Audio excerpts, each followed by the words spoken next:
CPC के अंदर बहुत अहम टर्म्स हैं, 2 से 3, उसको आज हम समझ लेते हैं। सबसे पहले है रेस सब जुडाइस।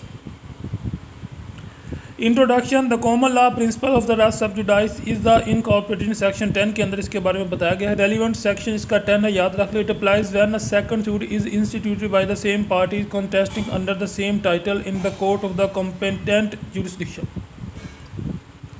यानी कि सेम पार्टीज़ ने सेम मैटर के ऊपर सेम अदालत में दूसरी दफ़ा केस कर दिया।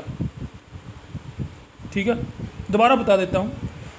इट अप्लाइज व्हेन, ये जब लागू होता है जब अ सेकंड सूट, एक दूसरा case is instituted by the same parties, जब दूसरा केस उन दोनों ही मेन पार्टियों ने कॉन्टेस्ट किया अंडर द सेम टाइटल, उसी बिहाफ पर, उसी मामले पर, इनटू द कोर्ट के अंदर of competent jurisdiction with regard to the same matter, उसी मामले की रिगार्ड में, डायरेक्टली और substantially in issue in a previous suit which is pending. जब अभी पिछले केस का फैसला पेंडिंग है और उसी मामले के ऊपर उन दो पार्टीज़ ने नया केस कर दिया, तो क्या ये हो सकता है कानून की नज़र में? तो उसके ऊपर आज डिस्कस करेंगे। मैं उर्दू में पढ़ाता हूँ, तो ये इसलिए कि आप लोगों को, जो आपने वीडियो लाइब्रेरी मेरी खोली है लॉ की, तो आपको आसानी से सब समझ आ जाए। ये चीज़ें वो हैं जो आपको बड़ी मेहनत के बाद समझ आती हैं, लेकिन मैं आपको एक खुलासा, एक सलीस, एक बहुत आसान बुक से लेकर आपके पास दे रहा हूँ। तो अगर आपको मेरी ये बात अच्छी लगे, हमारे चैनल को ज़रूर सब्सक्राइब करें और बेल के बटन पर ज़रूर क्लिक कर लें। प्रिंसिपल ऑफ रेस सब जुडाइस जो है, ये doctrine prohibits the trial of two parallel litigation, दो पैरेलल लिटिगेशन दावे in respect of the same cause. ये इसकी आ गई तारीफ कि दो दावे सेम कॉज के लिए दो पार्टियों, सेम पार्टी की तरफ से ये नहीं हो सकते। ठीक है, एक अदालत में। रेलिवेंस ऑफ प्रोविजन, सेक्शन 10 इसका रेलिवेंट प्रोविजन है। Cross reference 151 CPC, section 34 of arbitration act 1940 लगता है। आर्टिकल 203 कॉन्स्टिट्यूशन पाकिस्तान 1973 इसके रिलेटेड टॉपिक है।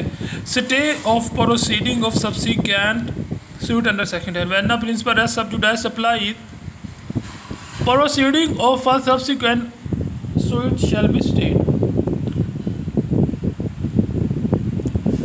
उसके बाद हम चलते हैं conditions for the applicability of section 10 के conditions for the applicability of section 10। Section 10 का मतलब है रेस सब जुडाइस। इसके लिए कौन सी ज़रूरी चीज़ें हैं, इंग्रेडिएंट क्या है जब रेस सब जुडाइस बनता है? सबसे पहले सेम मैटर इन इशू, कि उस मसले के अंदर बेसिक मामला सेम हो दोनों केसेस के अंदर। नंबर 2, सेम पार्टीज, वही पार्टीज हों जिन्होंने पहले केस किया, फिर वही पार्टीज उसी मामले के ऊपर उसी अदालत में फिर नए तरीके से नया केस कर दें, दोहरी लिटिगेशन चलाए, नहीं हो सकता। सेम टाइटल फिर भी नहीं हो सकता। Previous suit must be pending, अभी पिछले सूट का फैसला ना हुआ हो, ज़ेरे बहस हो, अभी इसका फैसला ना आया हो। कॉम्पिटेंसी ऑफ कोर्ट, और कोर्ट की इजाज़त। When conditions of section 10 are fulfilled, when वो लिखा गया है, इसके उल्ट कर लें तो यानी कि एक केस के ऊपर फैसला हुआ होगा। When conditions of section 10 are not strictly fulfilled, when conditions of section 10 are not strictly fulfilled, the suit may for the end of the justice be stayed। यानी कि जब तक आखिर तक इंसाफ नहीं हो जाता, जब तक इसके बारे में नहीं होगा। Scope and application, the doctrine of res sub judice in section 10 are limited to the civil matter. ये सिर्फ सिविल मैटर तक, सिविल मैटर जो हैं उनके अंदर ये अप्लाई होता है। ठीक है, एंड दे आर इन, यानी कि इसकी पहुँच सिर्फ सिविल मैटर तक, बस बात खत्म हुई। Object of section 10 is to observe in the following, इसका ऑब्जेक्ट यही है कि टू पैरेलल लिटिगेशन, अदालत का वक़्त है उनसे बचाया जाए, बस ये आप लिख दे, बहुत है। Section 10 is the rule of a procedure, और Section 10 has a bar upon the jurisdiction of the court.